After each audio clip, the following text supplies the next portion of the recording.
পাঁচ দিনের ছুটি শেষ, নৌ, রেল কিংবা সড়ক পথে এখন মানুষের গন্তব্য নিজ নিজ কর্মস্থল।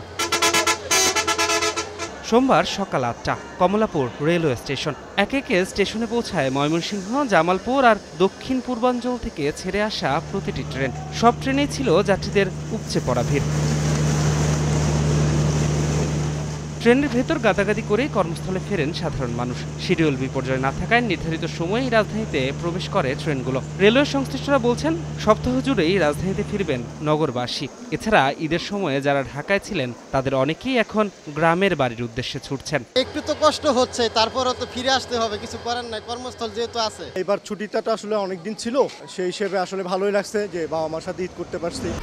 1, 2, 3 ঢাকায় জমি জিতে নিন 100% ক্যাশব্যাক সহ 20 কোটি টাকার পুরস্কার।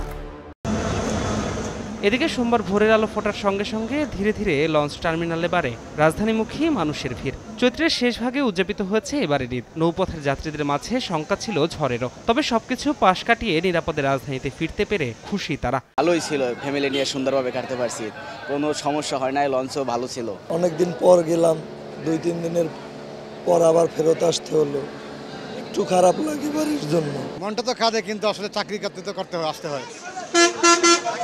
এদিকে সড়ক পথেও ভোগান্তি ছাড়াই রাজধানীতে ফিরছেন নগরবাসী।